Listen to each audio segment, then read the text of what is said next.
Assalamualaikum warahmatullahi wabarakatuh. Di video kali ini Islam Pro akan membahas kisah sahabat baginda Nabi Muhammad SAW. Kita bukan saja tidak dapat menahan kesusahan dan penderitaan, sebagaimana penderitaan baginda Nabi Muhammad SAW dan para sahabat beliau di dalam menyebarkan agama ini. Bahkan keinginan untuk melakukannya pun tidak merupakan hal yang sulit bagi kita. Kisah kehidupan mereka telah banyak ditulis dalam kitab-kitab sejarah. Namun jangankan untuk mengamalkannya, untuk mengetahuinya pun kita tidak mau bersusah payah. Baiklah, Islam Pro pada kesempatan ini akan membahas kisah sahabat Nabi Muhammad SAW yang bernama Sayyidina Anas bin Nadar radhiyallahu an.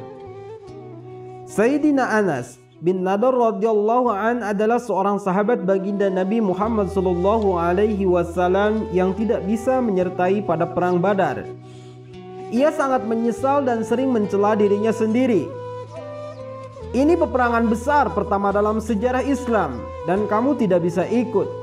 Keinginannya adalah jika ada peperangan lagi, aku akan berkorban habis-habisan sebagai tebusannya. Ternyata kesempatan itu datang pada perang Uhud. Ia turut serta sebagai pejuang yang sangat gagah berani dalam perang Uhud tersebut. Pada mulanya, kaum muslim telah mendapat kemenangan dalam peperangan tersebut. Namun, karena suatu kehilapan atau kecerobohan, kaum muslim menderita kekalahan pada akhir peperangan. Kehilapan itu bermula dari beberapa orang sahabat radhiyallahu anhum yang ditugaskan oleh baginda Nabi Muhammad SAW untuk berjaga di suatu tempat khusus. Baginda Nabi Muhammad SAW berpesan, "Sebelum ada perintah dariku, jangan tinggalkan tempat ini. Musuh dapat menyerang dari sini." Ketika permulaan perang, kaum muslim memperoleh kemenangan. Melihat orang-orang kafir melarikan diri, para sahabat radhiyallahu anhum yang ditugaskan menjaga tempat itu meninggalkan tempatnya. Mereka beranggapan bahwa peperangan telah selesai sehingga orang-orang kafir harus dikejar dan harta rampasan dapat dikumpulkan. Sebenarnya pimpinan pasukan penjaga itu sudah melarang dan mengingatkan akan pesan baginda Nabi Muhammad SAW.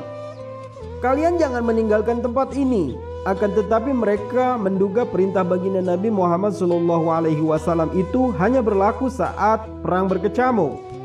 Oleh karena itu mereka pun turun dari bukit penjagaan.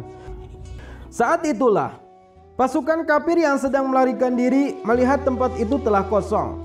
Mereka segera kembali dan menyerang kaum muslim dari arah sana.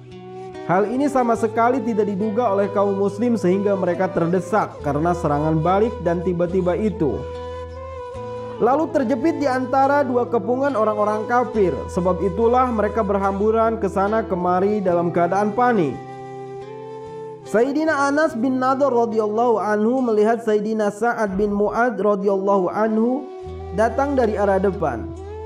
Sayyidina Anas radhiyallahu anhu berkata, "Hai Sa'ad, mau kemana engkau?"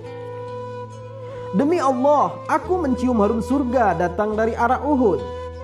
Setelah berkata demikian, ia mengacungkan pedang di tangannya dan merangsek ke tengah kaum kafir dengan bertekad tidak akan kembali sebelum syahid.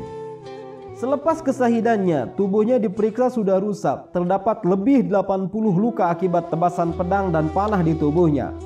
Hanya saudara wanitanya yang dapat mengenalinya melalui ujung jari-jari tangannya. Faedah dari kisah sahabat baginda Nabi Muhammad SAW ini, orang yang ikhlas dan bersungguh-sungguh menunaikan perintah Allah Subhanahu wa Ta'ala, ketika di dunia pun Allah Subhanahu wa Ta'ala memberinya kesempatan untuk merasakan nikmatnya surga. Inilah kisah Sayyidina Anas bin Nadar radhiyallahu anhu yang telah mencium harum surga saat masih hidup. Jika keikhlasan sudah tertanam pada diri seseorang, nikmat surga pun akan dirasakan di dunia. Wallahu a'lam bishawab. Itulah sekilas kisah tentang Sayyidina Anas radhiyallahu anhu. Mudah-mudahan bermanfaat. Wassalamualaikum warahmatullahi wabarakatuh.